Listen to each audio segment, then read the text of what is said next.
au César, l'histoire de Suleiman a gagné pas mal de prix. Il a gagné 4 prix. Alors c'est pas lui qui a tout raflé, c'est plutôt Emilia Pérez. Ouais. Mais l'histoire de Il Suleiman a a gagné eu. 4 prix. Donc du coup, actrice dans un second rôle, scénario original, meilleur montage et acteur, Ouais. enfin révélation masculine quoi. Donc voilà. Et du coup, ça a fait plutôt parler là-dessus. Ces multiples récompenses, parce que nous, vous savez, on était derrière le film aussi parce que c'était un des meilleurs en vrai, qui était en Oui. lice et tout, avec Miséricorde. Alors Miséricorde, on a des avis dessus, etc. Mais voilà, on peut se dire que c'est quand même un film qui aurait mérité de gagner, en tout cas au moins un prix quelque part et qui n'a rien gagné, donc c'est un peu dommage. Et du coup, il y a eu une réaction de quelqu'un, donc c'est du coup Alice Cordier, directrice du collectif Némésis, donc on rappelle le collectif féministe d'extrême droite, voilà, qu'importe ce que ça veut dire, et Féministe voilà, et d'extrême du droite. coup, voyons voir ce qu'elle a à en dire. Moi je suis curieux de ses avis cinématographiques, en fait. Les larmes de la vraie raciste Oui. pour le tour, c'est vrai, Ramadan Moubarak à tous. Ah Et... oui. Eh, ah oui. casser le jeune avec un verre de lait et les larmes des gros racistes. Et un peu de beats, un peu de comment ça s'appelle, les doigts, c'est ça. Mais Voilà. non, c'est pas ça, je plaisante, j'ai d'excellents amis musulmans. Et du coup, moi là où je suis, c'est une blague évidemment. Du coup, moi Je n'ai pas d'amis musulmans, c'est faux. je suis je suis curieux de savoir ses avis. Non, des beats Twitch, mais c'était la blague, vous inquiétez pas. Je suis curieux de savoir ses avis cinématographiques parce que voilà, c'est quand même quelqu'un qui s'y connaît en Oui, cinéma, bah, je ne sais globalement, en pas. plus, l'extrême droite qui parle de cinéma, normalement, ils parlent de cinéma. Ah bah Ils ont oui, des ils avis adorent le dessus. cinéma. Ils ont des avis dessus. Ils adorent le cinéma, donc moi je suis Voilà. curieux. Enfin, ils parlent tout le temps de cinéma. Il faut les retenir pour parler de cinéma en fait. Parce qu'ils en Oui. parlent tout le temps. Mais voyons voir du coup ce qu'ils ont à en dire. Un petit truc en plus, lui, n'a rien reçu. Rien du tout. Les trisomiques, visiblement, ça n'intéresse pas le monde du cinéma. C'est pas assez subversif pour eux, vous comprenez? Alors déjà ça commence... attendez. Oh Alors un petit Il y a truc en beaucoup de plus choses a à été déballer, du là. coup nommé pour une catégorie, c'était meilleur premier film. Et en vrai c'est déjà un miracle qu'il soit là, hein, on va être honnête. Mais du Uniquement pour coup... le succès box-office qu'il est là. De quoi? C'est uniquement pour le succès box-office qu'il est là. Voilà, donc déjà voilà. Oui, Déjà le c'est terme un trisomique, trisomique, faut hein. voilà, faut faire attention, c'est personne atteinte de trisomie 21. Ce n'est pas d'ailleurs le sujet d'un petit truc en plus principal Voilà. parce qu'en fait, il y a aussi des personnes qui sont handicapées mentaux et handicapées moteurs de diverses manières qui ont eu par exemple des AVC, etc. Enfin, voilà. C'est ça le sujet du film, c'est plus le sujet des personnes handicapées. Le sujet du handicap qui visiblement n'intéresse pas le cinéma français et les Césars. Faut dire ça intouchable, je ne sais pas, mais ok. Et du coup, je comprends pas. Donc, le film qui a été récompensé, c'est 20 dieux. C'est censé vous plaire, les droitards. Enfin, je ne vois pas pourquoi, Non, mais- je ne vois pas comment un droitard pourrait détester ce film, en fait. Déjà, c'est trop marrant qu'elle fasse la gauchiste, alors que on rappelle l'extrême droite et les handicapés. Ouais. Rien. Qu'est-ce qu'il a dit d'ailleurs, Zemmour, par rapport aux handicapés? Il a dit, ah oui, il faut les mettre dans des classes spéciales à part. Comme ça, ils n'ont aucune sociabilisation, c'est génial, etc. Super. Move qui est Non, ultra critiqué par toutes les personnes du collectif handicapé, etc. Donc voilà, super. Mais voyons voir du coup, déjà ça fait 9 secondes, déjà une connerie. Comprenez.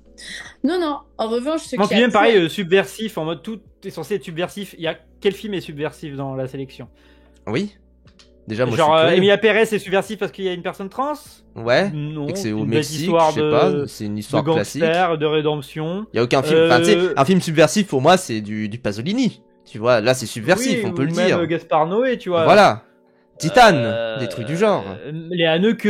Voilà. Mais bon, un Zone petit truc en d'intérêt plus. limite aussi. Non, mais surtout que si elle sous-entend qu'un petit truc en plus, c'est subversif.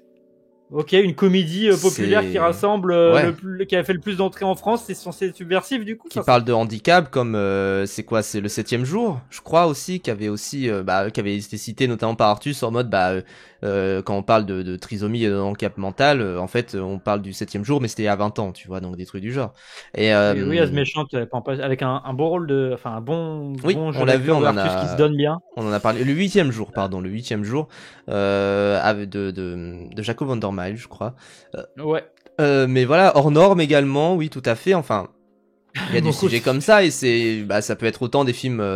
Enfin, c'est jamais des films vraiment très très subversifs et c'est toujours même un sujet Mhm. assez enfin assez habituel. Non, justement, il n'y a pas beaucoup de films sur le handicap en France en vrai, mais c'est un sujet que le public aime bien voir en fait de manière générale. Donc en fait, je comprends pas trop cet argument-là. C'est pas un film subversif. Justement, il a fait 11 millions d'entrées. Genre, quand même. Cinéma, c'est pas assez subversif pour eux, vous comprenez.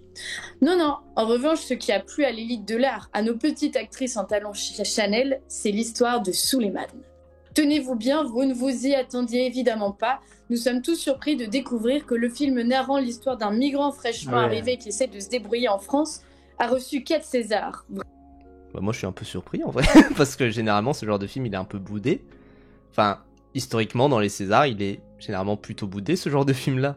Et d'ailleurs, voilà, c'est... Oui, enfin, citons les films sur les migrants des Césars. Citez les films sur les migrants. Bon, après, il y en a quelques-uns. Moi, je pense à La Pampa. Ouais, alors, français, après... français, hein. Film sur les migrants. La Pampa. Pas La Pampa. Non, comment il s'appelle le film de Toledano et Nakache, pas quelque chose de... Pas quelque chose... Samba. Il y a un film avec Samba, voilà. Samba, ok. Samba. Moi, je l'ai pas vu. Pourquoi je dis Pampa Samba, c'est sur un migrant, je crois, mais joué par Omar Sy. Les Barbares. Dipan. Ouais, Dipan. Oui, Dipan. Comment s'appelle après le film avec Benjamin Biolay, là? Merci, Lucie. Merci, Lucie, pour le sub offert. Merci beaucoup. Mais dis donc, généreux, Lucie. Enfin bref, il y en a quoi, enfin il y en a, tu vois, qui existent, mais encore une fois, c'est toujours ce qu'on dit de manière générale depuis des années.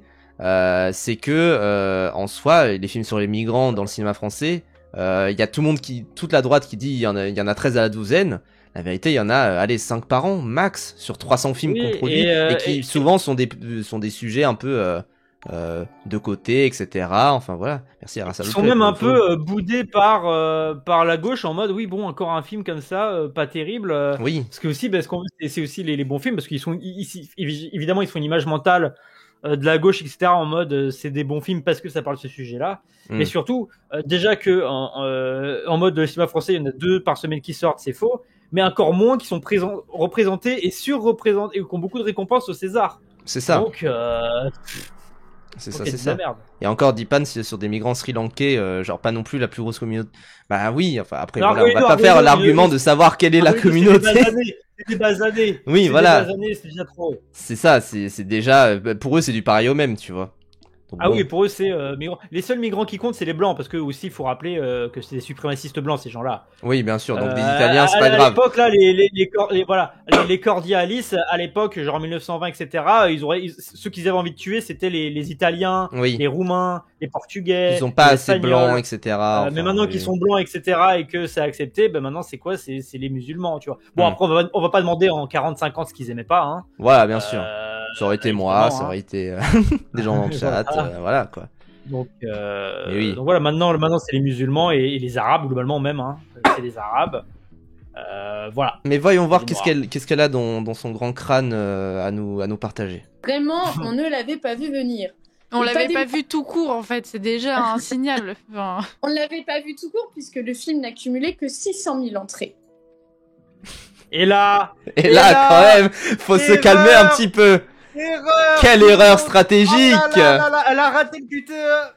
Quelle erreur, parce que attendez, déjà il faut être honnête. 600 000... elle passe tellement pour une conne là. 600 000 entrées pour un budget de 1 300 000. C'est énorme. C'est-à-dire qu'en fait globalement, 600 000, globalement il faut se dire qu'une entrée ça fait à peu près 10 €. On va arrondir là-dessus, mais voilà, ça fait un peu moins, etc. Mais du coup 600 000 entrées pour un budget de 1 300 000, c'est énorme, parce qu'une place de cinéma c'est entre 7 et 10 €. Donc tu dis c'est déjà énorme, c'est un hyper carton. C'est-à-dire que même si tu comptes le budget marketing, qui n'est généralement pas compté dans le budget du film, qui est généralement du coup le budget du film, hein, le budget marketing c'est tu prends le film et tu fais x2, et t'as le budget total.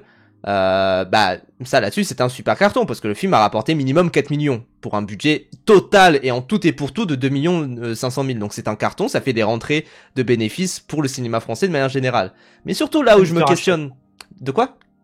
Richard Chess dit qu'ils sont tellement aveuglés que pour eux le succès de Monte Cristo c'est la norme. Ah bah oui, voilà, parce qu'en fait ils ne captent... Ils ont pas l'échelle.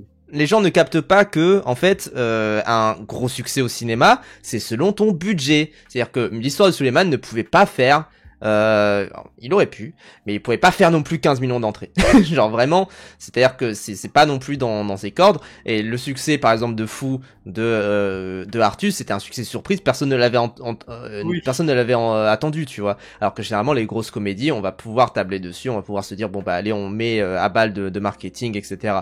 Mais globalement, l'histoire de Suleiman, c'est en dessous de la moyenne du financement d'un film français. Donc globalement, c'est très très peu. Mais surtout, moi j'aimerais me renseigner sur quelque chose.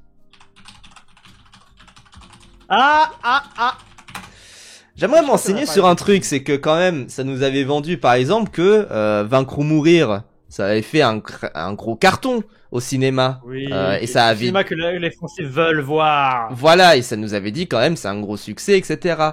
Sachant que le Vaincre ou Mourir, son budget c'était de 5 millions, donc à peu près 3 fois supérieur au budget de l'histoire de Suleiman, je me questionne, est-ce que un film qui a rapporté, un film qui a fait 287 000 entrées pour un budget de 5 millions, il a mieux marché qu'un film qui a fait 600 000 entrées pour un budget de 1,3 million? Moi je me questionne un petit peu. C'est quand même assez... En plus, c'est un film poussé par des millionnaires, milliardaires, par Canal+, par le mec de Puy du Fou, etc. Alors après, Canal+ finance aussi l'histoire de Suleiman. Oui, mais quand même. Bien sûr. Il y a Mais quand même ça a été plus derrière, poussé.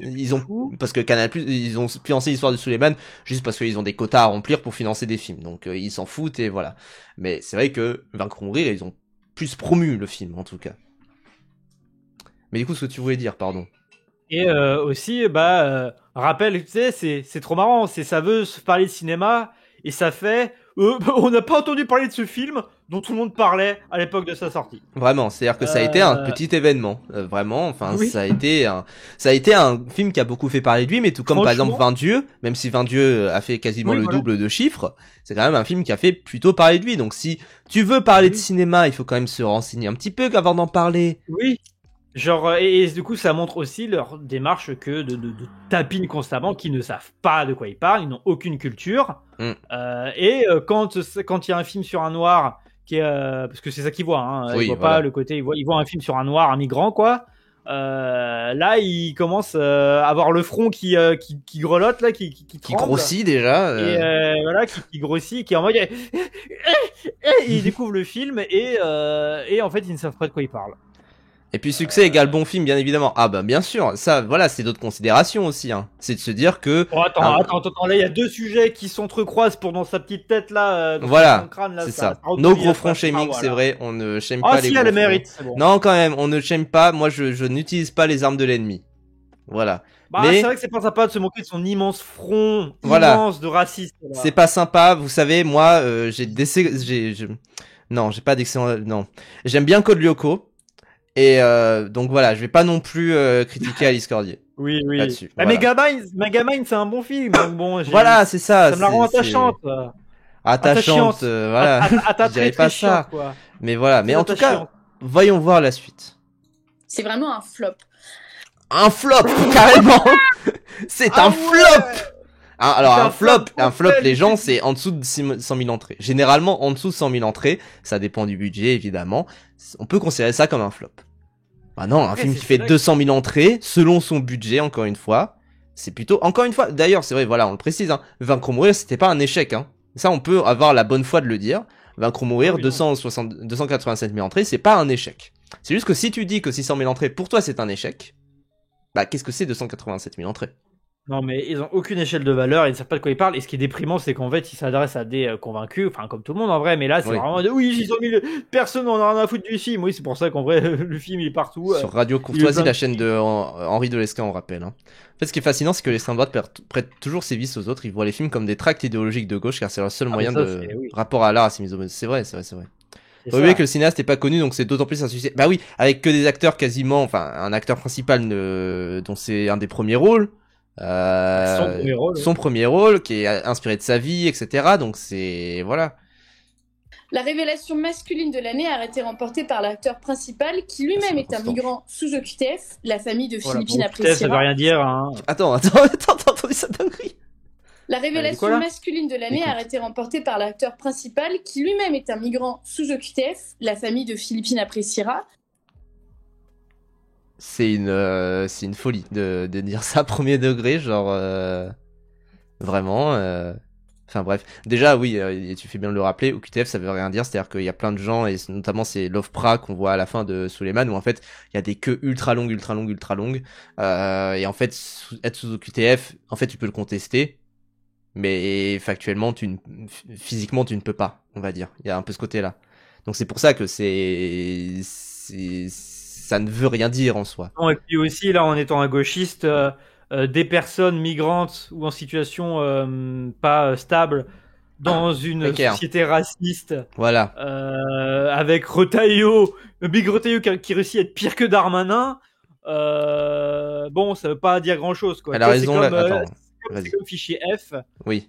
Oula, on a un troll, j'ai l'impression. Non, t'inquiète. C'est comme fichier F. Fichier S, pardon. Fichier S. Où t'as des militants écologiques qui sont fichés S, tu vois, c'est vraiment juste. Elle a raison, la famille de Philippine est full faf. Non, mais c'est pas dans. Déjà, on s'en fout, tu vois, de la vie de la famille de Philippine. J'ai envie de dire qu'elle fasse son deuil, etc. Et après, elle n'a pas non plus à donner des messages politiques forts, et elle n'a pas un avis plus important que d'autres, tu vois. Donc voilà, et c'est surtout ramener ça et son avis à la famille de Philippine, etc. Par rapport à ça qui n'a rien à voir, etc. Enfin c'est une folie. Ça fait une bataille de faits divers en mode telle personne a tué telle personne, donc tout le reste en mode oui, voilà. On appelle ça en mode amalgame à fond. Mais si vous faites une bataille de qui c'est quel camp qui tue plus les autres, c'est le camp d'extrême droite. C'est l'extrême droite, ouais. On va pas commencer à jouer à ça, et c'est vraiment juste un truc abject comme ils font, parce que ces gens, oui, faut le dire, ils méprisent la vie, ils méprisent tout. Faut le dire, ils sont contents quand il y a un noir en arabe qui tue un blanc. Ils sont contents. Oui, ils sont heureux, ils sont là à se frotter les mains. Il faut pas rentrer d'ailleurs dans leur jeu, parce que moi je vois souvent des gauchistes qui sont là en mode ouf, c'est un blanc, donc c'est bon, l'extrême droite va pas prendre. On laisse les affaires privées dans le cadre privé. Et les deuils de famille, c'est un moment très très dur, et médiatiser la chose rend la chose encore plus dure. On rappelle qu'il y a eu des suicides de familles de gens qui en fait ne supportaient pas, de membres de famille de personnes qui se sont fait assassiner, qui ne supportaient pas en fait le côté médiatisation. Je crois que c'est le père de Lola par exemple, je crois qu'il s'est suicidé, enfin je sais plus exactement, il me semble qu'il y avait ça, je sais plus, mais voilà, laissons les faits divers être divers, même s'ils sont tragiques. Voilà, dire faits divers, ça veut pas dire que ça rend pas la chose moins tragique, tu vois, c'est juste ça reste tragique, c'est un fait divers, c'est un voilà. Mais malheureusement, comme ils sont récupérés politiquement par des figures populistes comme les gens d'extrême droite, t'es obligé de le traiter politiquement.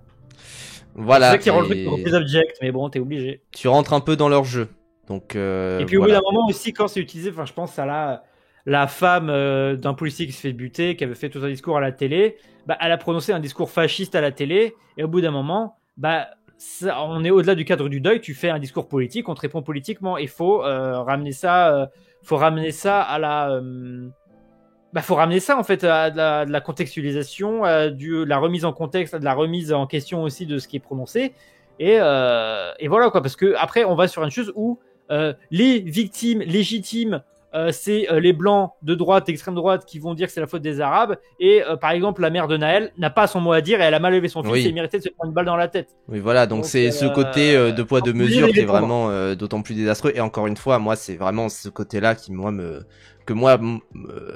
personnellement et selon mes propres principes je trouve ça abject. C'est encore une fois juste laisser les gens vivre leur deuil, c'est juste ça en fait, c'est vraiment, ils le vivent comme ils l'entendent. Il y a des deuils qui sont très compliqués. Je conseille, il y a un film, c'est le Facteur Cheval là, avec Jacques Gamblin, je crois, qui est cool là-dessus, sur le côté où parfois le deuil c'est juste quelque chose d'étrange, où t'as pas de sensation vraiment légitime, tu vois. T'es là en mode oui, le deuil, bon tu vas pleurer une semaine et après tu vas être triste pendant un mois et après c'est bon. Non, ça ne se passe pas comme ça en fait. Il y a des gens qui ont des réactions totalement différentes. Et il y a il faut laisser les gens prendre du temps pour eux, faut être là pour eux, si on est proche d'eux, et c'est tout, quoi. Et juste rester humain, quoi. Et ne pas sauter sur l'occasion comme des rapaces, dès qu'il y a un fait divers comme ça, et s'introduire dans la vie de quelqu'un, parce que c'est déjà un gros changement que d'avoir un deuil. Et imaginez si vous avez quelqu'un qui est autour de vous, qui vous surveille, qui regarde chacun de vos faits et gestes, etc. C'est invivable. Tout ça pour parler d'un film qui vous plaît pas. Oui, voilà. C'est ça, tout ça, et de sortir l'arme nucléaire quand c'est des cas comme ça, avec juste un film qui vous plaît pas. C'est un film qu'elle n'a même pas vu, donc bon. Voilà, qui visiblement personne n'a vu, et bon. Et c'est là que tu vois à quel point ils sont bêtes, parce que déjà que quand ça parle du sujet, ils savent pas de quoi ils parlent, genre 600 000 c'est un flop, personne va le voir. Oui, d'accord. Mais c'est là aussi, j'avais vu des gens retweeter, je crois que c'était Gim et Argolido qui avait dit la même en plus, comme si les gens se connectent, mais en gros, Gim qui disait, en vrai, elle aurait pu jouer l'argument de, c'est bien 600 000 entrées, c'est bien la preuve que la société devient de plus en plus de gauche, etc., de ce gauchiste, wokiste, etc., et que, voilà, nous on est la contre-culture. Le problème c'est que bon, ils peuvent plus trop jouer cette carte-là, même s'ils continuent de le faire, hein. Mais du coup, voilà, ils auraient pu, enfin, voilà, on est des meilleurs droitards qu'eux, quoi, globalement. Oui, mais de toute façon, moi je dis, il faut absolument récupérer. C'est à nous de récupérer le côté, la liberté d'expression, on peut plus rien dire. C'est à nous, parce qu'on peut vraiment plus le dire. Ben non, mais à Michel Apathy, il s'est fait miser à l'écart parce qu'il a osé dire ce qui s'est passé, c'est-à-dire on a massacré des bien sûr, et quand bien même on n'aime pas trop Apathy, hein. Genre vraiment pour. Non, mais sur l'extrait, pour le coup, il a. Pour ses positions, etc. Voilà. Il avait raison sur cet extrait-là. Oui, bon, quand tu vas au ciné, tu sais pas forcément à quoi t'attendre. Le ticket de cinéma c'est pas un bulletin de vote. Ah, ben bien sûr. Bien sûr. Après, je vois pas pourquoi tu dis ça. Ça, c'est quoi le rapport je vois pas le rapport avec ça. Et ah oui, sur le côté 600 000 entrées, ça veut dire que les gens cautionnent, etc. Oui, bien sûr. Non, mais ça, je suis d'accord. Ah oui, non, mais ça. Alors, oui. Pardon, je remonte un petit peu la droite et l'extrême droite en mode parler de cinéma et avoir un discours complexe là-dessus. Oh, ça leur passe au-dessus, hein. Ça leur passe au-dessus qu'un gauchiste puisse aimer Bac Nord, hein. Oui, voilà. Donc, parce que pour eux, Bac Nord, c'est un documentaire sur les quartiers nord et toutes les lieux où il y a toutes les banlieues de France. Ils n'arrivent pas à considérer la chose comme une figure artistique, hein. Ce qu'ils veulent, c'est de la propagande de leur roman national. Le pire, c'est qu'Apathy n'a pas dit une opinion, il a dit un fait simple et vérifié. Oui, il a raison. Et il a raison de le dire, il s'est fait virer pour ça, et soutien à Apathy, je ne pensais pas dire ça, soutien à Apathy dans cette épreuve-là, et voilà, quoi, il faut le dire. C'est comme il disait PDH, en mode, il faut le dire, quand il a raison, il faut le soutenir sur ça, tu vois. C'est un allié pas un allié de conviction, mais un allié de je sais plus l'expression. Méchant, un avis sur novembre. Novembre, moi je trouve ça bien, un peu long. Le début est super.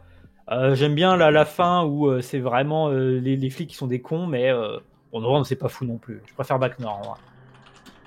Oui, enfin, et je suis d'accord aussi avec Argolido qui dit, et tu peux même kiffer le film en étant un turbofaf, non mais justement il faut stopper l'immigration parce que ça met en danger les gens, la preuve l'histoire de Suleiman.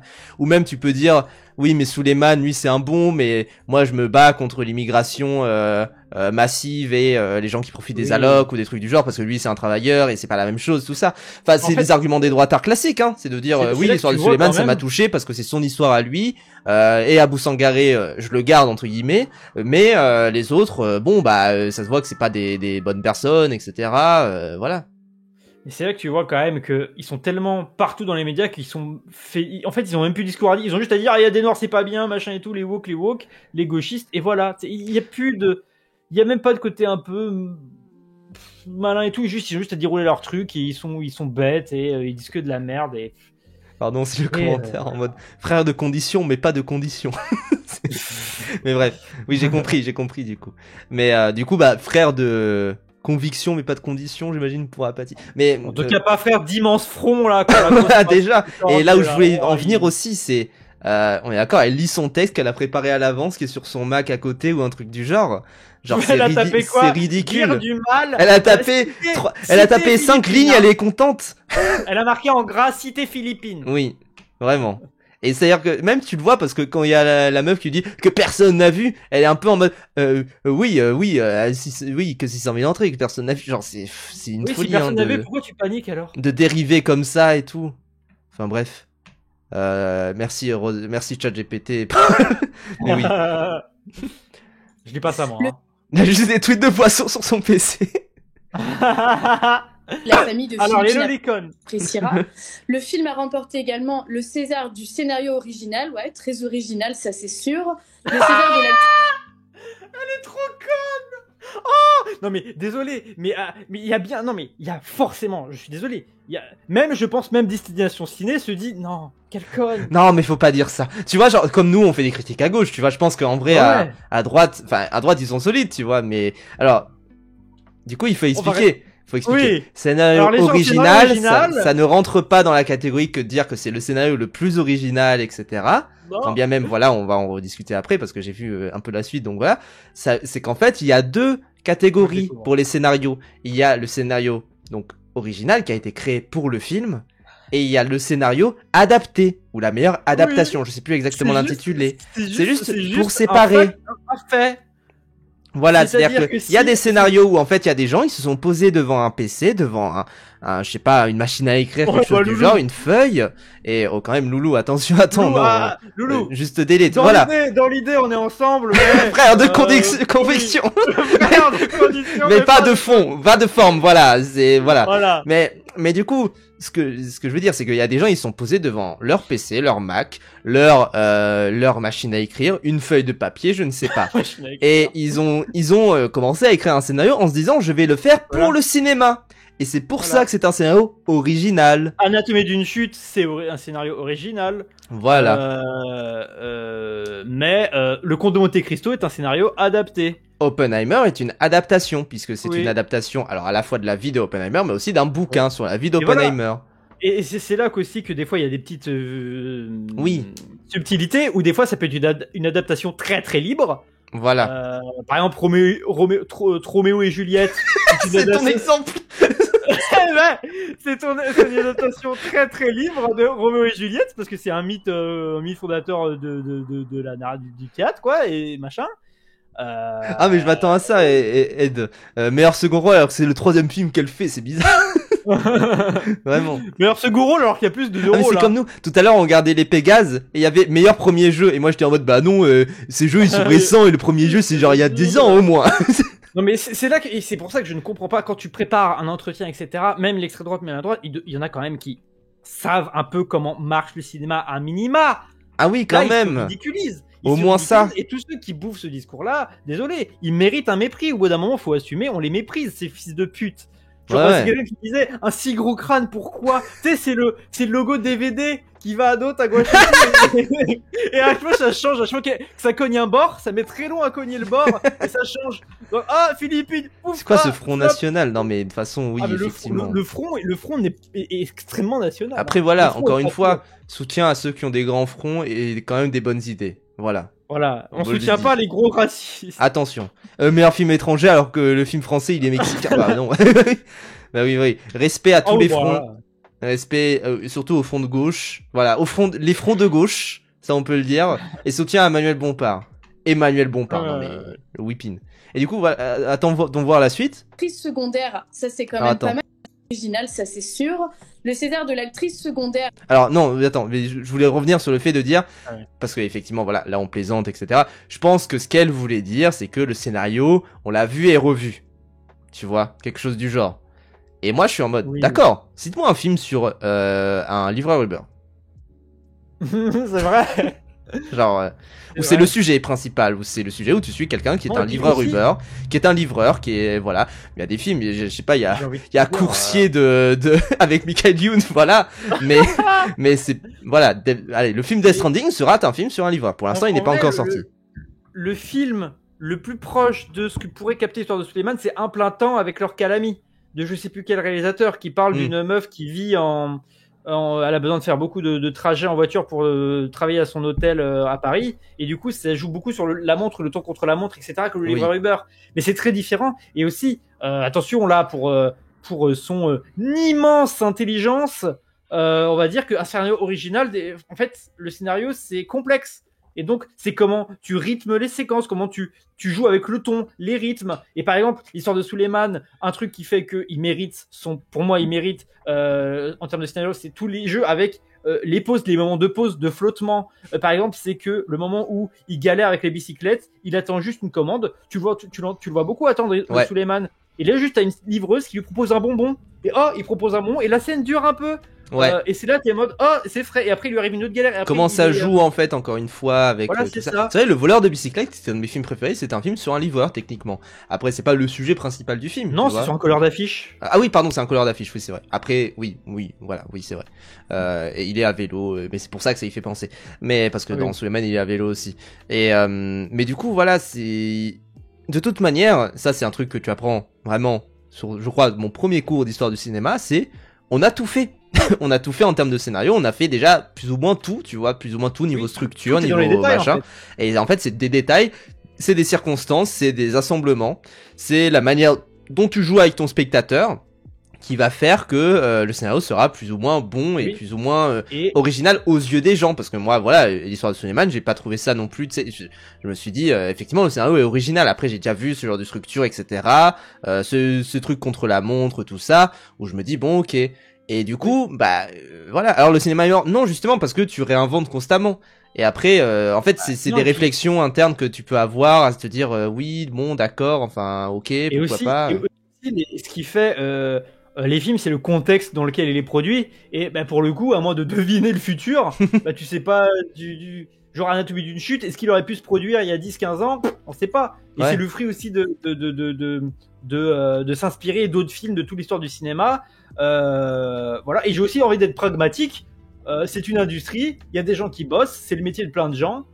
Et donc ça continue de tourner parce que pourquoi on arrêterait de faire des films? Parce que les gens aiment voir des films, surtout en France. Ouais. Les gens ont envie de faire des films, du coup ça en produit. Et voilà quoi, même l'enjeu pour beaucoup avec le CNC et tout ça, c'est d'avoir plus de films.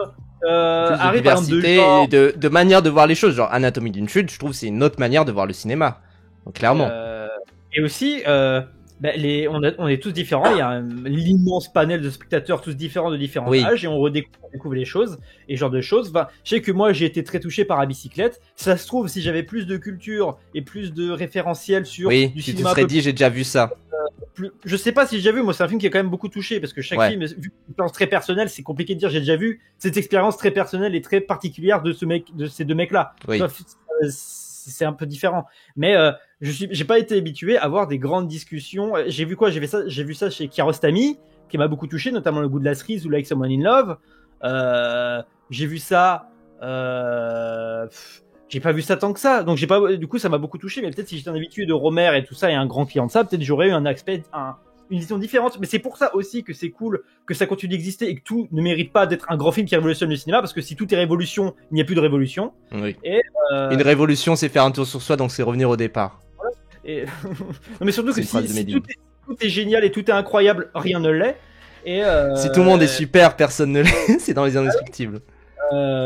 Close-up exceptionnel. Ouais. Et moi, ce que je voulais dire aussi, c'est que Amatao, c'était le seul film que je connais sur un livreur Uber. Kiki la petite sorcière. C'est vrai. C'est Oui. sur ça. C'est... C'est une forme totalement différente de la chose. Et pourtant, voilà, c'est ça. Kiki la petite sorcière et l'histoire de Suleiman, c'est pas exactement les mêmes thèmes, c'est pas exactement le même rapport, c'est pas le même rythme, c'est pas la même écriture. Il y a tout qui est différent. Pourtant, le thème c'est le même. C'est une livreuse Uber dans un cas, un livreur Uber dans un autre. Enfin, une livreuse une livreuse d'objets dans un cas, un livreur Uber de Uber Eats dans un autre, etc. Voilà, tu vois.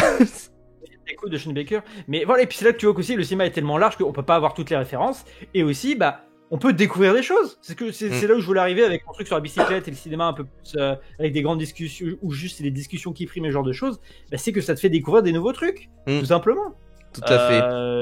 Ça se trouve, il y en a avec, je sais pas moi, le dernier film d'action un peu inspiration, avec City of Darkness. Ils se sont dit, il a l'air bien ce film, on en parle. Ils découvrent, ils sont en mode putain, ça a l'air trop bien ce cinéma-là. Je vais aller voir et ça va découvrir. Oui. Ça va découvrir John Woo, ça va découvrir Johnny To et ce genre de choses. Moi, je sais que là, je me suis acquéri Red Rocket parce que je suis en mode, c'est vrai, putain, il y a un gros bataille médiatique autour d'Anora, faut que je le voie. Ça fait un petit moment que je veux le voir, etc. Enfin, il y a plein de trucs du genre où en fait, tu vas voir des films et effectivement, moi, j'ai vu plein de gens dire, bon, Anora, c'est super, mais c'est pas le meilleur de John Baker. Du coup, moi, je veux juger. Je veux me dire, effectivement, est-ce que c'est très bien, etc. Est-ce que c'est le même film, tout ça. Et voilà, et c'est de toute manière, effectivement, tu peux voir un film et te dire, j'ai déjà vu ça. Et quelqu'un, enfin, tu sais, c'est ce tweet en mode, quelqu'un dont c'est le deuxième film et le premier film qu'il a vu c'était Boss Baby. Et quand il regarde son deuxième film, il dit putain, C'est un peu comme dans Boss Baby. Genre, il y a vraiment un truc comme ça, en fait. Et il y a, enfin voilà, il y a plein d'avis. Il y a plein d'avis divers sur tout ça et de se dire, effectivement, quand tu mates un film pour la première fois de tel genre, bah en fait tu vas être matrixé et après tu vas apprendre à connaître un peu plus selon tes propres goûts à toi, selon ton propre vécu également. Et là-dessus tu vas affiner, quoi. Enfin voilà, c'est ça un scénario original en fait. Bah, et c'est ça, et c'est pour ça que là tout ce qu'on a dit, ça lui passe au fond à ces gens-là qui ne veulent que propagande et que tract politique, et ils sont aussi ridicules que j'ai l'impression qu'on est un peu revenu, même si on a toujours, de la période horrible pour la gauche du Social Justice Warrior. Oui. Où c'était insupportable. Ah bah là c'est la même, c'est juste c'est devenu les woke. Bah oui, en fait, et c'est là que je crois que c'est Roger Feuillet qui disait ils prêtent leur vie aux autres. C'est le cas politiquement, et du coup c'est le cas quand ça parle du coup de ce que nous on connaît le mieux, c'est-à-dire le cinéma. Ouais. Ça parle de ça, tu vois. Et vous voyez comment, en étant, parce que nous on n'est pas des experts en cinéma, c'est juste que ce qu'on connaît le mieux, ce qu'on préfère dans la vie. Ça. Voilà, et qu'on est quand même, à force d'en parler, un peu plus renseigné. Regardez comment c'est absurde ce qu'ils disent, mais imaginez quand ça parle de sujets encore plus complexes, quand c'est de la géopolitique, ah bah oui. de l'économie, ce genre de trucs. Moi, pour le coup, j'ose pas en parler, hein, bien sûr, mais parce que je les connais pas trop. David Guiraud et Antoine Méloman qui sont là en mode à devoir se taper ça à longueur de journée. Ah bah oui, c'est ça. Mais continuons, c'est pas encore très long.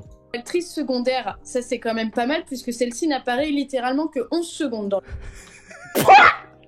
Ah bah, non, allez, elle apparaît 3 images tant qu'à faire. Genre, c'est quoi ça? Elle c'est un caméo dans 1 seconde, mais il va se faire foutre. Mais déjà, faut rappeler, parce que moi, effectivement, c'est vrai que ça m'avait choqué. Je me suis dit, putain, elle est là. Déjà, ça m'avait choqué quand elle était nommée. Je me suis dit, quand même, elle est pas là pour longtemps. Après, voilà, c'est second rôle, c'est un peu une catégorie spécifique. C'est vrai que c'est le second rôle, on va dire, du film, tu vois.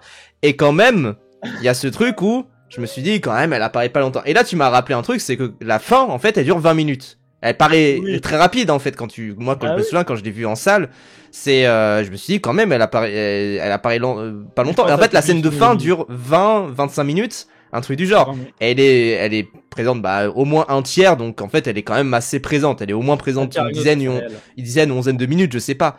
Entre un tiers et la moitié, des fois, et puis même, elle est en off, là, quand même. Tout le climax, c'est sur 2 personnages. Bon, Abou Sangaré bouffe la scène évidemment, mais s'il n'y avait pas la présence de Nina Meurice qui joue très très bien son truc, voilà, c'est juste que nous on est en mode oh c'est forceur, ok c'est très bon, mais elle est là 20 minutes.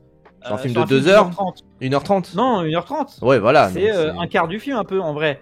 Mais on était là en mode oh forceur, mais par rapport à d'autres films, parce qu'on les avait vus les films. Oui voilà, par rapport à Catherine Fro dans Miséricorde par exemple, c'est quand même assez forceur. Oui, c'est pour ça. Et Senteur.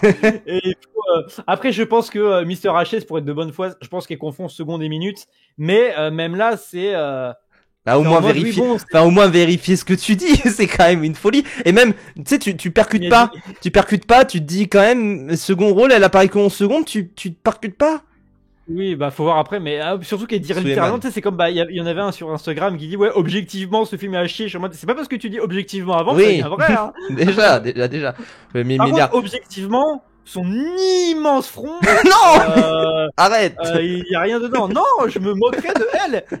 Elle méprise la vie, et machin. Moi, c'est bon, c'est pas parce que je dis qu'elle a un immense front que, arrête de te moquer de son gigantesque front, c'est vraiment. Non, mais faut pas dire qu'elle a un gigantesque front monumental. Faut pas dire ça, c'est un effet d'optique. Son front est monumentalement modeste et modestement monumental. Modestement monumental, comme The Brutalist dans les cahiers du cinéma. The Brutalist. C'est un filtre TikTok. Front, là. Mais je vais commencer à y penser. C'est c'est C18 là dans Dragon Ball, c'est ça. Tout est relatif. Il y a certainement quelqu'un sur Terre qui a un front plus grand que le sien. Possible. Non, mais la science montre des merveilles, tu vois. Non, mais tu sais quoi, je propose qu'il faudrait qu'on mesure la taille des crânes de tous les racistes. Oui. Son front, c'est Logistics. Vu qu'ils ont l'air de beaucoup apprécier ces sciences-là, les gros racistes, on va mesurer tout leur front là, un peu. Vraiment. Racistes, là. Non, après, alors c'est ce qu'ils veulent faire, tu vois, en mode les trucs de crâne, etc. Oui, je précise. On va le faire, mais que pour eux. Je précise. Le film. Et enfin, celui du montage de l'année. Le message envoyé par... Pas de message à dire. Je sais pas c'est quoi le montage. On rappelle d'ailleurs, parce qu'elle a sorti une vidéo Attends, parce que ça, pareil, elle a sorti une vidéo récemment en mode parodie de Bref. Déjà, on est en 2025, hein, une parodie de Bref, comme ça en public. Bon. Oui, voilà. Mais du coup, elle a sorti ça et elle a dit le montage a été long, très long pour une vidéo de 1 minute 28. Donc bon. Je veux dire, non, moi j'ai monté des trucs où effectivement ça a été long, tu vois, et voilà, mais pour 1 minute ça va quoi, c'est... Attends, il y a combien de catégories au César? Il y en a genre 10, 12, 15 non, je crois. Hein. 15, voilà. Donc il y a 4, ok, c'est beaucoup 4. Il y en a 2, elle est en mode, bah, il y a Nina Boris, elle est là au seconde.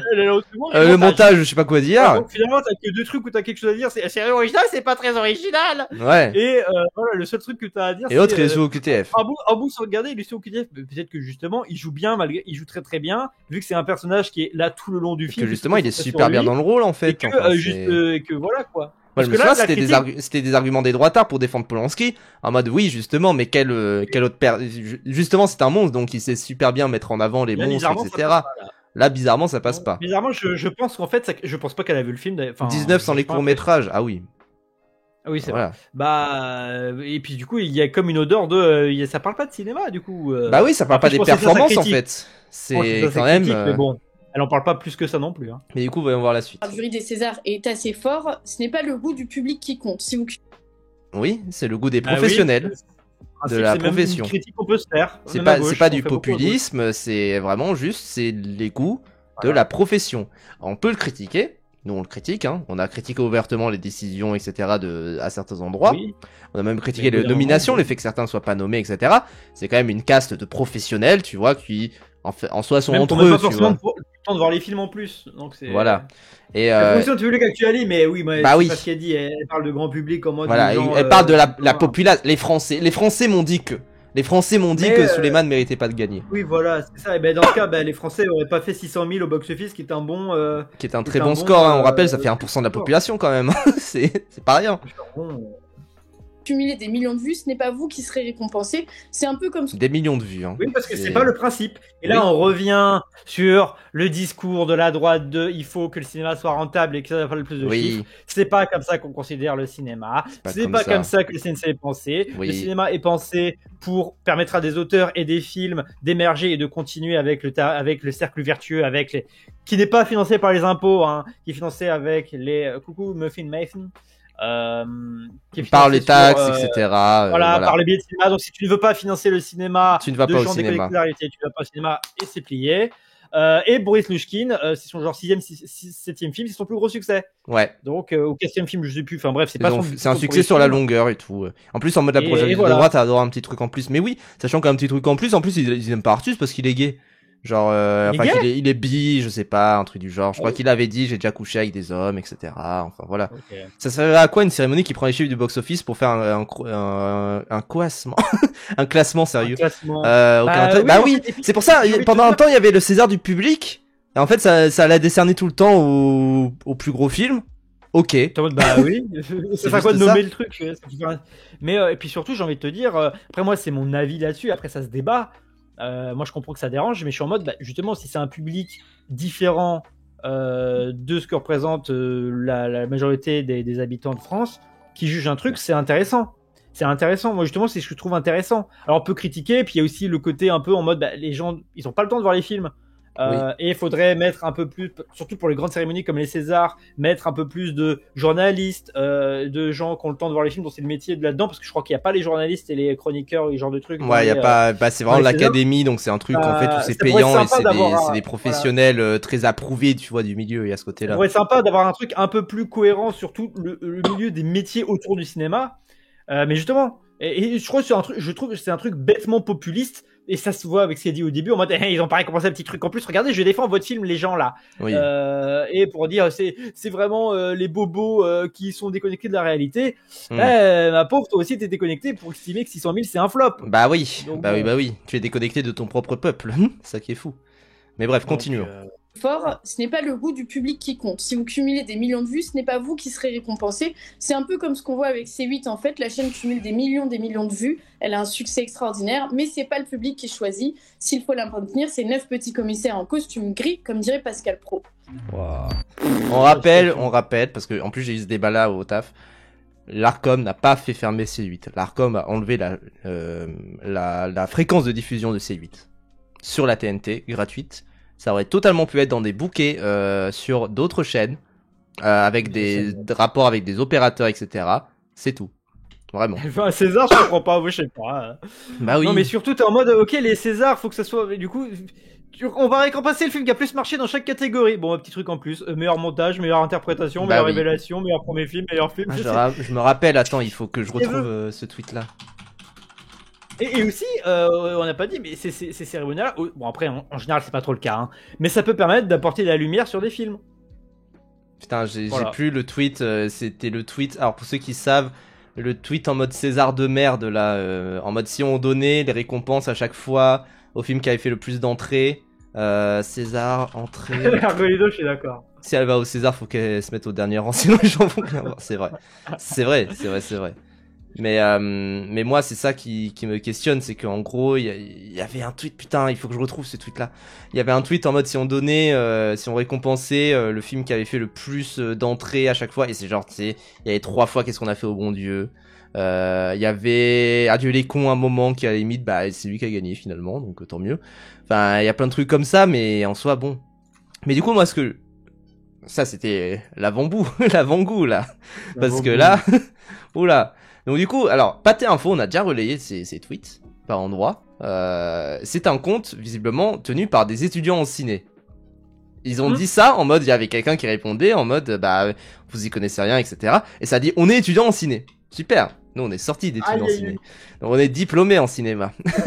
Donc, et du coup, on sait que c'est pas du tout un gage de qualité. Déjà, c'est bien ça le problème. On a bien vu des cons. Et du coup, j'ai vu ce thread là, moi. Pourquoi Monte Cristo est un film qui dérange une partie du cinéma français, dont les Césars? Ça dérange tellement qu'il a eu 2 prix, hein. C'est pour ça qu'il a été nommé partout, qu'il a été tout ça dérange. Mais à quel moment tu peux dire que ça dérange quand il est produit partout et que Pâté, ça devrait pas exister, du coup, c'est dérangé pas par Pâté. Vraiment. Et non, vraiment, les gens, dans les Césars, il n'y a aucun film qui dérange. Oui. Aucun. Vraiment. Genre, il y a pas de, encore une fois, il y a pas de Pasolini, il y a pas de, comment dire, il y a pas de même de Gaspard Noé, même The Substance, c'est pas un film qui dérange, tu vois, enfin, non, voilà. Vu que ça parle de féminisme un peu en mode très in your face, et que c'est en mode, regardez, le milieu de la mode, c'est horrible, et machin. Oui, à la limite, Emilia Pérez dérange les personnes d'origine mexicaine, ça c'est vrai. Quand même, on peut se dire. Oui. et voilà. Mais on n'est pas au Mexique, donc bon. Voilà, aussi. Mais après, il y a des personnes d'origine mexicaine qui ont leur non. Ça n'existe pas en France. On dirait que tu as une très grosse cravate, Brivan, là, sur le plan. Ça me fait rire. Non, mais... regardez, c'est le t-shirt de la menace fantôme. Oh, trop bien. Le geekos, là. Et non, le problème n'est pas woke ou pas woke. Cette haine est liée à un vieux truc des années 60 nommé Nouvelle Vague, dont Monte Cristo est total opposé. Je sens déjà qu'on va s'amuser. Je sens que les étudiants au cinéma ont eu un cours sur la Nouvelle Vague. Ah oui, ils ont eu un cours sur la Nouvelle Vague récemment. Peut-être que même ça a été mal nommé, mal dit comme cours, on va voir. Vous l'avez sûrement remarqué, mais hormis Pâté, la stratégie du cinéma FR est de faire des films proches du réel, avec des messages politiques forts ou des comédies. L'histoire de Suleiman, 7 Césars, ça en a eu 4, en est le parfait exemple. Et ça, c'est par les nominations. Ouais, peut-être, je sais pas. Il a combien de nominations sur de Suleiman? Je crois que ça en a eu pas mal et que en vrai ça a bien gagné, mine de rien. Attends, César, 50e cérémonie. Parce que si c'est même pas le bon nombre de nominations. Ça en a eu 4 sur 8. Je sais pas d'où il sort 7 Césars. Sur 8, du coup, les 7, Emilia Pérez a eu 7 Césars pour le coup. Ça oui. Mais d'où il sort son 7 Césars? Il sort d'où? C'est Killer Seven ou quoi là? Il a 7 cinéphiles dans sa tête. Vraiment. 7 psychopathes, 7... 7, c'est les Blanches et les 7 nains, je sais pas, mais en tout cas, c'est pas les 7 Césars d'Histoire de Suleiman. Et du coup, moi, je me questionne. Hormis Pâté, la stratégie du cinéma français est de faire des films proches du réel. Il y a quand même aussi Gaumont, il y a quand même aussi, enfin, il y a plein de distributeurs qui existent. Alors après, Gaumont est très proche de Pâté, c'est sûr. Il y a aussi plein d'éditeurs dans le milieu, bah, par exemple, de l'animation, qui font pas que ça. Enfin, je comprends pas non plus. En mode... C'est du cinéma, on sait pas compter. En mode, on fait du cinéma proche du réel. Allez, alors attends. Du coup, moi, je me questionne aussi, parce que là-dessus, je vois ce tweet-là juste après, j'ai pas vu le reste, et je me dis, oh putain, en fait, j'ai vu ça, et je me suis dit, ouh là, je vais me réserver ça. Nommé Nouvelle Vague, constitué d'une génération de producteurs et de réalisateurs qui en avaient marre de voir des films avec une éthique soignée, de la romance un brin théâtrale, des films structurés, divertissants historiques, bref, la définition d'un film comme Monte Cristo. C'est vrai qu'ils en avaient marre des films divertissants. Attends, de la romance un brin théâtral venant d'immenses cultureux que sont... Venant de la Nouvelle Vague où c'est que des histoires de cul entre des amoureux. Oui, c'est que des histoires de cons d'amour et tout. Il y a toute la c'est la critique presque à faire. La trilogie, voire même la quadrilogie, parce qu'il y a un court-métrage de Truffaut avec Antoine Douanel. Oui. C'est un œil qui gère des latinas. C'est quoi l'éthique soignée? Les films historiques, c'était quoi déjà le premier film d'Éric Rohmer déjà? Ah oui, c'était Perceval le Gallois. Le premier film? Bah, je crois que c'est un de ses premiers films en tout cas. Quoi, il a pop dans le cinéma français avec ça? C'est possible. Peut-être pas pop, mais en tout cas, c'est un de ses premiers. C'est possible. Mais en tout cas, voilà, je veux dire, il faisait des films historiques. Ah non, c'est pas du tout son premier film, pardon. Non. Pour le coup, le film historique, tu vois, c'est réel parce que c'est un cinéma plus proche des conditions de l'époque, filmé avec très peu de moyens. Je pense historique, c'est un peu réel quand même. Oui. Même si, techniquement, l'histoire des luttes sociales, l'histoire des luttes politiques, c'est un peu de l'histoire. Hein. C'est quoi, par exemple, un des films de Godard que j'aime bien, c'est Alphaville. C'est un film de science-fiction. Oui, par contre, ça c'est vrai. Il y a Alphaville. Il y a quoi d'autre comme film Et chaque demi, tu peux le rentrer dedans. Ouais, il a fait une adaptation de Lady Oscar en plus, enfin des trucs du genre. Lady Oscar qui est un film historique, ça on peut le dire. Il y a Fahrenheit 451 de Truffaut. Enfin voilà quoi. La boulangère. Oui pardon, je me suis trompé sur Romer. Film structuré. Alors là, qu'est-ce que ça veut dire? C'est quoi un film structuré? C'est un film. C'est un film en mode. Ah oui, okay. La Nouvelle Vague, ils font leurs petits films un peu expérimentaux, tout ça. Alors déjà, après là, on va arrêter d'avoir le ton un peu méprisant et tout. Oui. En vrai. Je trouve en fait le raccourci de le Nouvelle Vague, c'est des gens qui font un peu n'importe quoi avec le montage, la caméra, etc. C'est Godard. Voilà. C'est Godard qui fait ça. C'est Godard parce que Truffaut, il est justement très structuré, genre vraiment tout le temps. C'est même un peu c'est des deux écoles, tu vois. Les 400 coups, c'est un film qu'on peut emmener voir des gosses. Je l'ai vu vraiment. Je l'ai vu au collège, les 400 pareil coups. Pour Vigo, qui alors encore une fois aussi pareil. Nouvelle Vague, ça. Techniquement, il y a un film de la Nouvelle Vague, tu vois, si tu veux rentrer là-dedans. Mais voilà, on va être très très large sur ce que les gens pensent être de la Nouvelle Vague. Mais genre Jean Vigo, par exemple, qui a été un des pionniers du style de la Nouvelle Vague, on va dire comme ça. En soi, c'est des films qui se regardent dans l'ordre. Et je veux dire, il a été expérimental sur un documentaire qu'il a fait. Et voilà quoi. Et même Godard, il y a des films où il est assez oui, je vous l'ai dit, c'est un film historique. Oui, enfin c'est une adaptation en tout cas.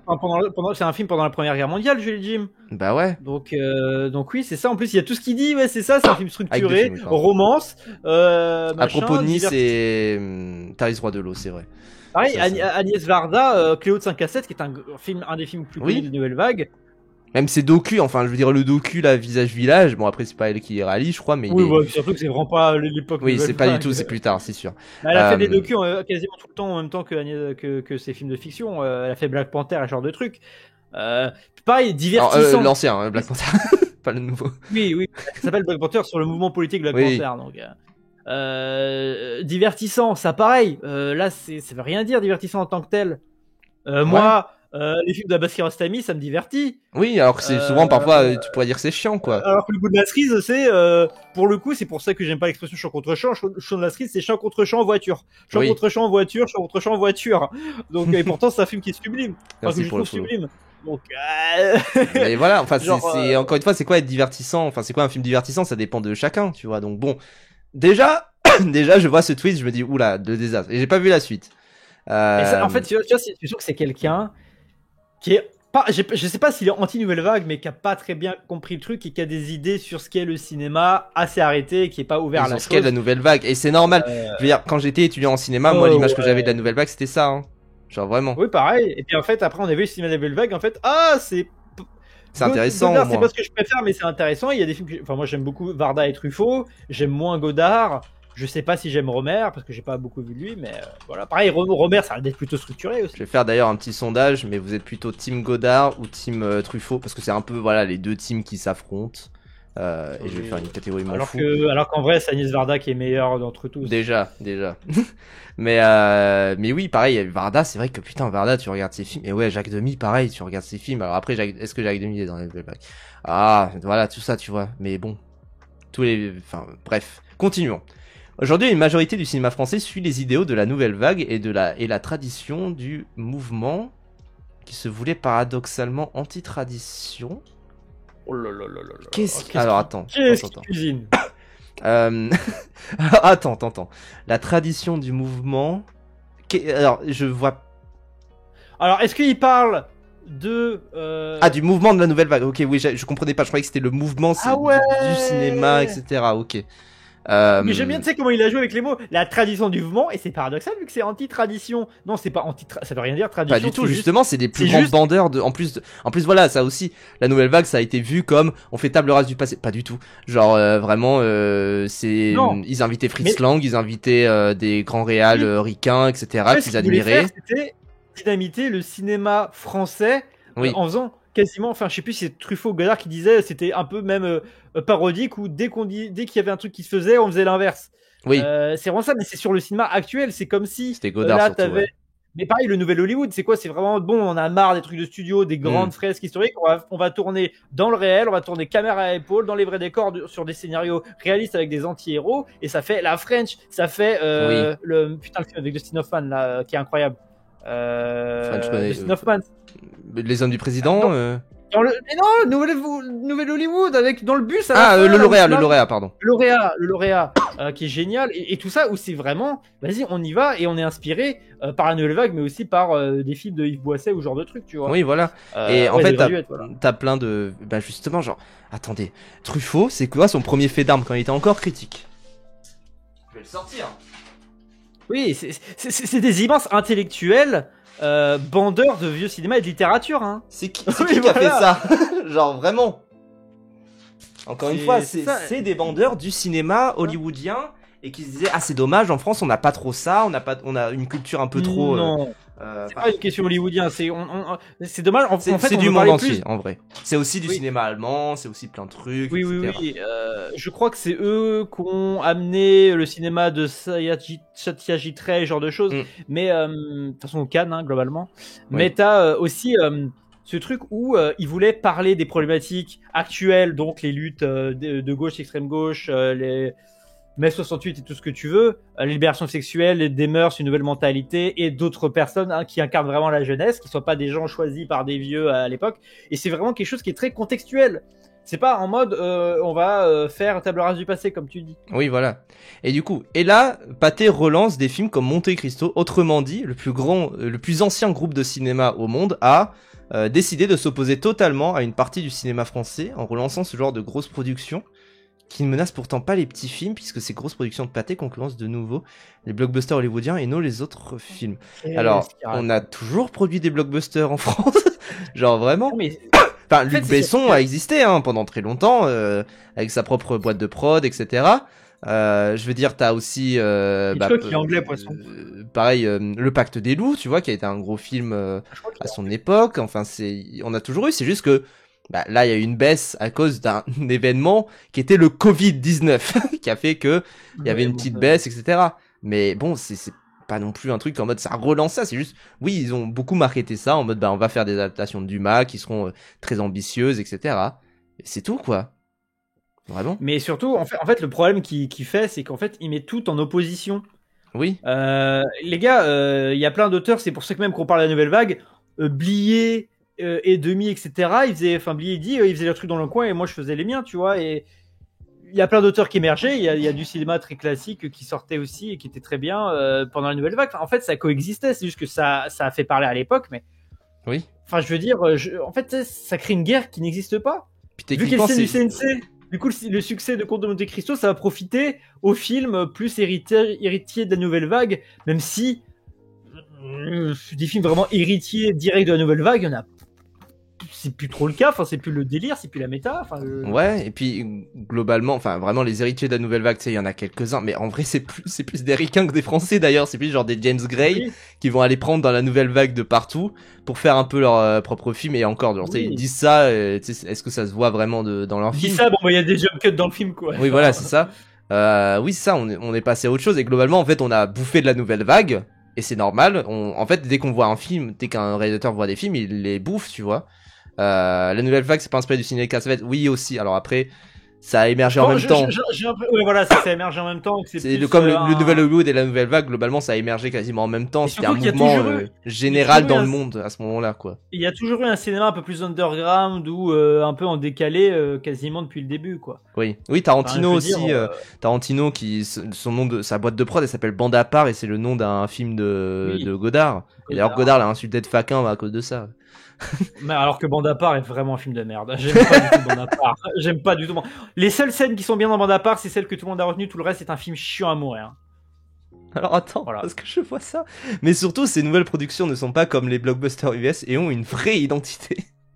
Oh mais. Alors, moi, je sors de Mickey 17. L'année dernière, j'avais adoré Furiosa, donc j'avoue, je comprends pas trop. Ici, pas question de film 100% action. Oui, c'est des exceptions. Je suis d'accord, voilà, c'est des exceptions. Voilà. Bien sûr. Ici, pas question de film 100% action et explosion avec des super-héros avec 100 kilos de muscles. Les grands films de pâté comme Monte Cristo sont au contraire de grandes fresques historiques et romanesques avec un peu d'action et des tensions certes, mais mieux dosées que les blockbusters hollywoodiens aussi parce qu'on a moins de thunes. De plus, ce sont des films qui se prennent au sérieux, donc opposés à la majorité des blockbusters US qui ne se prennent pas au sérieux. Fun. On a tous vu les Trois Mousquetaires ou pas? Parce que pour le coup, c'est assez rigolo. Il y a même le deuxième, je trouve, il abuse même un peu là-dedans. Je veux dire, ok, et Oppenheimer, ça a été un gros succès et un gros blockbuster US. Et pourtant, c'est full sérieux tout du long. The Creator, c'était un blockbuster US, capidé. Et c'était sérieux tout du long. Il y a peu de vannes dedans. Après, j'ai envie de te dire aussi le fun. Enfin, après, moi, c'est ma conception quand on dit fun, parce que pareil, avec des notions comme ça dépend beaucoup de la personne qui l'écrit. Oui. Moi, The Creator, je trouve ça hyper fun. Parce que tu découvres un univers hyper riche avec plein de designs différents. Mais je pense que ça veut parler des blagues, tu vois, en mode les blagues à la Marvel, tout ça. Plus léger, tu vois, un ton plus léger. Mais tu vois, moi, je trouvais fun. Enfin, Conte de Monte Cristo, tu peux trouver ça divertissement et fun de voir tous les décors, les costumes, les grandes fresques épiques à la Dumas, quoi. Oui, voilà. Mais oui, je pense qu'il veut plus dire léger. C'est un conte fan, les gens, c'est un conte fan. Non, Pathé, il serait trop con de faire ça. Et ça, il mettrait pas en opposition du cinéma parce que il distribue aussi un cinéma un peu plus. Bah oui.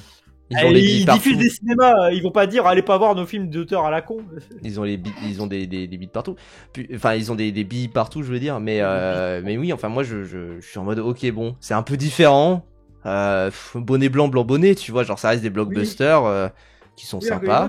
Il dit ça en mode c'est Hollywood, Marvel qui a inventé les blagues. Genre, oui, sachez que genre vous lisez du Dumas aujourd'hui, c'est du Marvel, hein, genre vraiment. Non mais le cinéma hollywoodien se base sur des. Enfin, il y a beaucoup. Le début du cinéma se base sur des blagues. Donc, alors attends, et ça c'était un genre dont Pathé produisait beaucoup dans les années 50, disparu et tué par la nouvelle vague. Mais ça a continué pendant. Mais non, c'est que le public a changé aussi surtout. Déjà, et puis même pendant la nouvelle vague, il y avait encore des films. Enfin, genre tu sais, Blier par exemple, c'est quand même un réal qui faisait des gros films par endroit. Et il continuait à faire ses films et même il se pensait un peu à part de la nouvelle vague, tout ça, et ça continuait en fait pendant ce temps-là. Il parle des films de costumes là. Bah oui, après les films de KPDP, de costumes. Ça, les films de KPDP, bon bah on en a fait pendant un moment. Après bon, c'est comme le western, tu vois, genre c'est. Ah oui. Il y a des genres comme ça dans l'histoire du cinéma où tu sais ça revient un peu sporadiquement. Genre là, Horizon de Kevin Costner récemment, ça c'était un western, tu vois. Ça va peut-être mourir, vu comment c'est. Ah ouais, bien sûr. Mais tu sais, il y a ce côté où c'est genre, tu sais, partiellement des petits films comme ça, en mode, il y a toujours un peu True Grit, par exemple, où c'est des westerns. Pareil, la SF, ça a été un genre important dans le cinéma français, Méliès, tout ça. Et c'est mort au final, quoi. Genre, voilà. Bah, pour moi, ouais, le western, ça reste juste un petit film un peu ce genre précis. Il va pas y avoir de grandes périodes. Bah, maintenant, maintenant, peut-être que ça va commencer peut-être à changer, mais là, ouais. Là, actuellement, c'est les super-héros, notre grand imaginaire au cinéma. Mais le western, même le western, même à l'époque, ça fluctuait. C'est-à-dire que pendant le muet, etc., ça avait cartonné. Puis après, c'est devenu série B, un peu inconnu, ça a commencé un peu à crever. John Ford, il est revenu avec La Chevauchée Fantastique, ça a remis un coup immense. Les années, 30, les années 40, 50, 60, ça commençait un peu niveau américain à souffler. Après, il y a eu les Italiens. Et puis après, les années 80, 90, c'est mort. Mais comme la comédie musicale, ça a mouru. Tu sais, c'est petit à petit, genre, ça peut pas rester éternel. Et il y a un genre qui arrive, c'est pas qui tue, c'est juste que c'est la conjoncture politique, économique, artistique, d'auteurs, de machin qui font que ça crée. Et là, par exemple, là, on en a parlé vite fait, mais il y avait quelqu'un qui avait, je sais plus qui avait fait qui avait dit un bon commentaire ou aussi. Et l'inspiration de la nouvelle vague vient aussi de la façon de filmer les films. Oui. C'est-à-dire, on avait accès à de l'équipement plus léger, plus petit, donc on peut tourner différemment. C'est un alignement en fait entre la technologie de l'époque et même un sentiment, tu vois, de l'époque aussi, pré-mai 68 et tout. Et du coup, les artistes avaient envie d'expérimenter avec ce genre de technologie-là. Et c'est ce qui, c'est voilà, genre un film. Tard, Hollywood, le grand Hollywood classique qui a donné plein de chefs-d'œuvre, ne pourrait pas filmer la putain de course-poursuite incroyable en voiture de French Connection, ou la course-poursuite à pied super cool qu'il y a dans French Connection. Ou les scènes en voiture de à bout de souffle aussi, tu vois, genre ça là-dessus aussi, pareil. Et je voyais quelqu'un juste qui commente, parce que moi je reviens par rapport à ce tweet-là, Louis de Funès. Genre, il a œuvré dans les années 60 et tout. Fantomas, c'est les années 60. Genre, voilà, quoi, c'est juste ça. Et Fantomas, c'est déjà un super-héros. C'est le super-héros français, tout ça. Genre, voilà, quoi. Bref, les Césars décident donc de faire le choix politique. De boycotter. Encore une fois, un boycott, c'est total. Il a eu 2 Césars. Tout cinéma divertissant. Mais surtout, s'il voulait boycotter, il le nommerait pas. Oui. Genre vraiment, il serait nommé nulle part. Déjà, le fait qu'il soit nommé, c'est exceptionnel et tout. Enfin, bref. En fait, c'est enfin, quand on aime ça, parce que je comprends qu'on s'en fout complètement, mais l'intérêt de ces cérémonies-là, c'est qu'il y a un panel plutôt représentatif en général. Quoique même c'est un problème avec les Césars de la chose, et c'est qu'il faut faire un choix, faut trancher. Et surtout, vous savez, Amatao, tu le notes, et je l'avais oublié. Emilia Pérez, c'est un film pâté. C'est un film pâté et Netflix. Mais c'est un film pâté qui a été hautement récompensé. Genre vraiment. C'est ça, et cinéma divertissant populaire, mais... qu'est-ce qui est populaire et qu'est-ce qui est divertissant? L'histoire de Suleiman, ça fait 600 000 entrées, c'est quand même pas un film un peu à la con. C'est pas un film impopulaire, quoi, ouais. En tout cas. C'est pareil, moi je vais le répéter, mais le terme divertissant, qu'est-ce que ça veut dire? Oui. Moi je n'aime pas avoir peur au cinéma, je trouve pas ça divertissant. Du coup, s'il y a des films d'horreur qui sont commentés et tout, je vais dire que c'est pas divertissant. Ça veut rien dire. Moi, ça me divertit, l'histoire de Suleiman. Mais divertir dans le sens, je ne m'ennuie pas, je passe un moment intéressant. Intellectuellement ou émotionnellement, tout ce que tu veux. Genre, sinon, ne regarde plus de films ou regarde que les mêmes genres de films, s'il faut. Et puis pareil, c'est le tapin. J'ai l'impression que c'est le tapin en mode ah oui, nous, on kiffe le cinéma de divertissement. On n'a pas honte d'aimer ça. Oui, mais personne n'a honte d'aimer ça. Parce que, c'est vous qui vous inventez des hommes de paille, quoi, vraiment.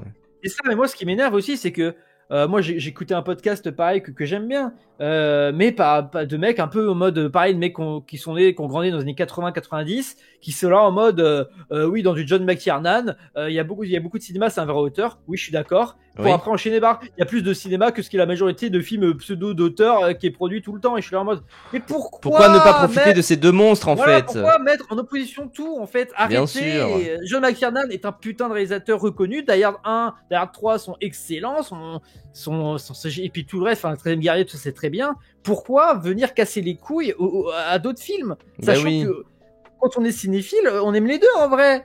Moi je passe un immense moment devant Derrière 3 et je passe un très bon moment devant je sais pas moi, Miséricorde ou l'histoire de Suleiman. Oui, voilà, c'est ça. Enfin, il y a ce côté où juste vous pouvez kiffer un film sans avoir à démonter les autres films. C'est tout le débat en mode triste, ça. Moi je kiffe Interstellar et pas votre film russe hongrois des années 50 en noir et blanc. Je suis en mode mais tu peux kiffer Interstellar, juste ne dénigre pas d'autres films, quoi. Enfin voilà, quoi. Moi ça m'énerve, je suis vraiment voilà, bref. Mais bref. De boycotter tout cinéma divertissant / populaire pour rester dans les récompenses qui sont en quelque sorte élitistes. Mais encore une fois, Suleiman, ça a été un carton. Emilia Pérez, ça fait 2 millions d'entrées aussi, hein. Genre quand même, Emilia Pérez, c'est quand même un film plutôt populaire, hein. Et voilà. Attends, mais c'est des étudiants au cinéma, mais des étudiants du collège à option cinéma là. Ouais, je sais pas, genre. On dirait un gamin qui est pas content parce que le film qu'il a aimé, ils ont récompensé autre chose. Monte Cristo dérange car c'est un film populaire et un gros succès critique en même temps. Mais non, tout le monde l'a reconnu, tout le monde était content que Pierre Niney soit là, etc. Enfin, ça a fait des commentaires là-dessus. Il était à Cannes. Bah oui, il a été à Cannes, il a été acclamé à Cannes, etc. Enfin, c'est vraiment, il ne dérange pas. Encore une fois, il a été acclamé de partout, il a eu des prix, il a eu des trucs. Enfin, c'est fou, même, quoi. Et justement, parmi les industries, même journalistes, etc., on l'attend, le prochain film de Pathé, grosse production, bah oui, en fait. On l'attend, c'est le biopic sur De Gaulle en 2 parties, on l'attend. Le Fantomas, on l'attend. Enfin, on les attend, ces films-là, globalement. Vraiment. C'est ça que moi, je vais surtout, mon avis, ça va être surtout pourquoi mettre en opposition tout, c'est ridicule, surtout que ce n'est pas opposable, vu que notre système est bien fait. Parce que s'ils veulent pas c'est complètement con. Si t'es en études de cinéma, t'as forcément des cours sur le CNC et sur le financement du cinéma, et du coup, tu devrais savoir, enfin, les personnes derrière ce compte devraient savoir que les immenses succès populaires, c'est trop bien parce que ça rapporte l'étude, en fait. Bah oui, c'est le classique, en fait, dans le cinéma, quoi. Mais ce n'est pas les Césars, quelques personnes anti-cinéma populaire, mais bref, qui vont faire barrage à Pathé, qui a déjà une poignée de nouveaux projets dans le style de Monte Cristo en préparation, voire titre ci-dessous, dont certains des scénaristes et réalisateurs de Monte Cristo, super, ça fait sa pub, c'est bien. Mais encore une fois, voilà, les professionnels sont contents de ça, et c'est tout, quoi. Ils seront à Cannes, ils seront en cérémonie, et on sera content d'aller les voir. Attends, en fait. au moins ça dit ça. On précise que Pathé continue en parallèle de financer entre autres quelques comédies et films d'art et essai comme Emilia Pérez. On dit pas qu'une catégorie de films est mieux qu'une autre, mais triste de constater que les Césars continuent de boycotter le cinéma d'hypopée. Mais pourquoi le mot boycotter, il a un sens, vraiment. Boycotter, c'est ne pas nommer le truc. Genre, je sais pas, le prochain film de Polanski, même, il y avait un film de Polanski sorti cette année, lol, on l'a oublié, mais il a été boycotté par les Césars, ça bien sûr, parce qu'il a été nommé nulle part, etc. Je sais pas, même, est-ce qu'on peut dire que les Reines des Drames a été boycotté parce que quand même il était dans les présélections, des révélations, etc. Donc ouais, ça veut rien dire boycotter, c'est juste, pour moi ça fait vraiment Tissemard peut-être un peu immature sur son rapport au cinéma, et même ici aussi, moi j'ai envie de te dire, ils disent on dit pas que la catégorie des films est mieux qu'une autre, ben moi je vais te dire tu mens. Bah oui, tu mens. C'est dès le départ, en fait, tu mets en opposition les deux. Tu fais que t'opposer. Et tu vois, moi, parce que moi, c'est vrai je trouve en fait c'est très facile à chaque fois qu'on met des discours en mode mais non, mais j'oppose pas, mais j'ai rien contre. Au bout d'un moment, assume si t'as quelque chose contre ça. Et pour le coup, un vrai film qui a été boycotté entre guillemets, qui s'est retrouvé nulle part, c'est Ni chaîne ni maître, tu vois. Alors c'était quand même un projet majeur, populaire il aussi. Il pas boycotté, mais il a été injustement ignoré, tu vois. Oui, voilà, il a été, voilà, je reprends le terme boycotté, mais c'est vrai que en soi, il a été juste ignoré, ce qui est un peu injuste. Et tu te dis bon bah c'est dommage. Et là-dessus, bon bah je vais pas faire un scandale en mode Ni chaîne ni maître n'a pas été nommé. Je suis en mode bon bah évidemment c'est attendu, c'est dommage. Voilà, je reprends ma vie, j'ai envie de dire. Parce que pareil, Pathé, ok, les Césars mettraient que des cinémas divertissement populaires. Bah du coup il y aurait plein de gens en mode et toi tu serais bien content à dire mais non mais machin, de dire oh ça boycotte le cinéma RSS, ça boycotte le vrai cinéma machin, et ces gens-là auraient été ridicules aussi, tu vois. Bah oui. Le réal de Gaulle est un proche de Villepin qui le fait, ça va tellement être le film de propagande. Oh. Bah après. Ouais, Antonin Baudry. Ah oui, c'est le réal de. Putain, c'est le réal de Le Chant du Loup là. Le Chant du Loup, c'était bien ça. Oui, c'était très bien, c'était très très bien en vrai. Mais bref, moi j'attends, j'attends de voir. Après, les gens, ici on n'est pas en mode. Enfin, moi je répète, moi j'ai aimé Bac Nord, mais pas politiquement. Oui. Juste si c'est un bon film, bien réalisé, bien fait. Voilà, c'est intéressant. Et encore, ça va sûrement être encore un film que c'est les gauches qui va parler plutôt que la droite. Bah oui. On rappelle, un Napoléon, c'était du pain béni pour les napoléonistes, pour les mecs de droite et d'extrême droite, ils sont pas allés le voir, ils en parlent pas. Donc, tu vois, à la fin, t'as un fond noir Villepin 2027. Mais oui, mais bref, enfin, moi je sais qu'il a répondu des trucs, etc. Je dis qu'une partie. Bref, on se base sur des faits. Et les vives réactions, super, vous avez eu 3 tweets. Je ne comprends pas en fait. Voilà, ils sont en forteresse à siège. Oui, mais globalement là le trade il a été mal reçu, j'espère. Ouais. Enfin très critiqué, ça veut plutôt parce que c'est critiquable. Alors j'ai une partie, enfin je sais pas quoi. Oui, La Reine Margot qui est un film qui a eu un certain succès, qui a eu des prix à Cannes. L'affiche elle est trop bien. Oui, elle est magnifique l'affiche. Et je sais pas quoi, mais le Monte Cristo 2024 a des retours globaux encore meilleurs que l'excellent La Reine Margot. Mais attends, c'est une folie de dire ça. Genre... Qu'est-ce qu'il veut qu'est-ce qu'il veut prouver Vraiment. Et à l'époque, lorsque les réals de la Nouvelle Vague étaient critiques de films, ils s'attaquaient beaucoup à des films qu'ils appelaient le cinéma de papa, un terme où je trouve exagéré pour dire qu'ils avaient moins de profondeur parce que c'était beaucoup tourné en studio et... Alors, attends, ça m'intéresse ce truc. Que le dialogue caricatural proche d'un Michel Audiard ne sonnait pas vrai, il y avait aussi une attaque, oui. Oui, mais c'est dans un contexte très particulier où il y avait que ça dans la grande production et qu'ils ont voulu dynamiter les choses. Bah oui, c'est ça, et puis même, je sais s'appelle pas, c'était des l'évolution petits de l'art, semards hein. jeunes, c'est pas non plus la fin du monde, quoi. Enfin voilà, quoi, je pense pas que quand ils le faisaient, ils avaient un projet politique, Ouais, puis surtout, etc. surtout quoi. j'ai envie de te dire aussi, au bout d'un moment, c'est que la Oui, Nouvelle c'est Vague, ils ça. ont pu faire leur truc dans leur coin. Si le public et les gens autour n'avaient pas suivi, ben, on s'en battrait les couilles. Ouais.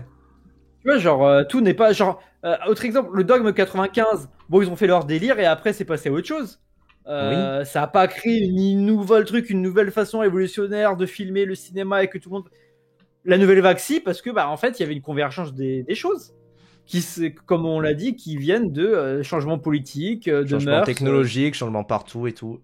On a déjà Et parlé aussi de détester des adaptations de classiques de la littérature française. Ah, ça, je connais, je sais pas trop. Ça, voilà, moi je me questionne là-dessus aussi, mais Godard, il a eu aucun César dans sa carrière.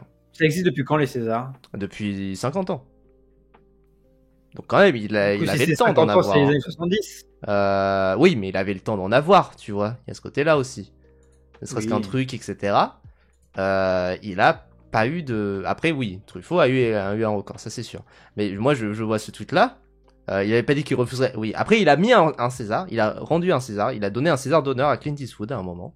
Voilà. Il en aura un en fin de vie pour reconnaître toute sa carrière. Alors, il est déjà... je suis navré de te l'apprendre, mais Godard est déjà mort. Mais du coup, voilà... Godard, Romer, Rivette, Varda, Chabrol-Rosier. Je me fie à ce tweet-là. Mais effectivement, bon, bah, ils ont jamais eu de César, j'imagine, quoi. Peut-être des Césars d'honneur. T'es pas courant que Godard était mort? Ah, il a eu 2 Césars d'honneur. Bon, bah voilà.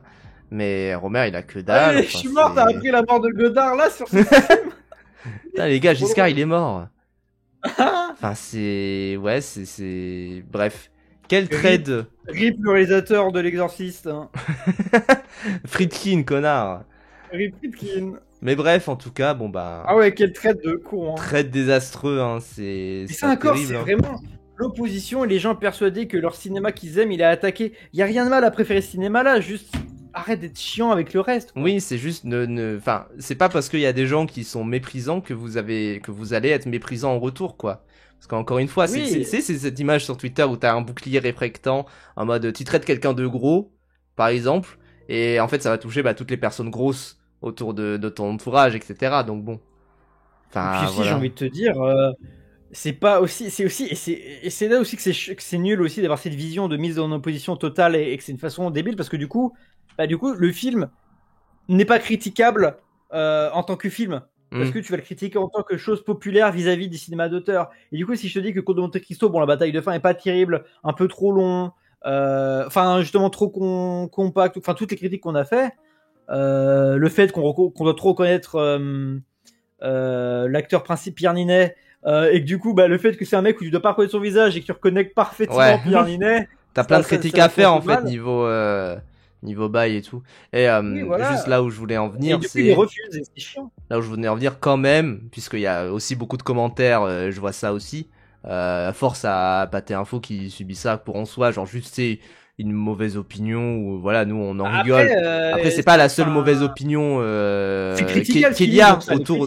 Encore une fois, c'est pas la seule mauvaise opinion. On a vu Alex Cordy juste avant, quand même. C'est pas la seule mauvaise opinion autour de l'histoire de Suleiman, etc. Tu vois, donc c'est voilà. Et là où je voulais en venir, c'est, j'espère quand même qu'ils vont un poil grandir. Encore une fois, nous on est passé par là en mode oui succès, enfin film succès populaire versus succès critique, des trucs du genre, à beaucoup opposer les deux. Et je me dis quand même voilà quoi. Vos opinions qui ont un goût bien rose. Ah, bien sûr. Et bien populiste, etc. Et après, voilà, encore une fois, c'est des étudiants en cinéma. C'est aussi pour ça que, en vrai, en soi, moi, je me dis, bon, ils vont évoluer, ils vont grandir, c'est pas grave. Ou alors, ils vont devenir encore plus cons. Et, alors, ça va devenir Destination Ciné 2, c'est vrai, peut-être. Non, ou même juste être en mode anti-cinéma d'auteur et full film divertissant. Il y a que les Américains qui savent faire, et puis voilà. Oui. Darwin, mais, ouais. En même temps, on est les pionniers, les gens. Mais même moi, je suis même pas en team force à eux qui se font. Enfin, après, s'ils se font vraiment insulter et tout, ouais, c'est pas cool. Mais au bout d'un moment, ils disent un truc en public, ils sont critiqués. Bon, bah c'est critiquable, voilà quoi. Nous aussi on le fait, donc bon. Oui, voilà. Versez-les pas en mode. Vous aussi, c'est vous des pouvez les merdes qui critiquer connaissent rien, partout. De toute machin façon, et tout. dès que votre parole est publique sur Internet, on vous Oui, critiquera. voilà. Hein. Juste soyez pas là en mode à répondre à eux en tweet en mode bande de merde, vous connaissez Oui, rien au voilà. cinéma, vous êtes des chômeurs, enfin ça on Bien s'emmerde. sûr. Mais leur répondre en mode bah non, vous dites je suis pas d'accord avec ce que vous dites un peu de la D, bon bah c'est écrit. Je me sens forcé de le préciser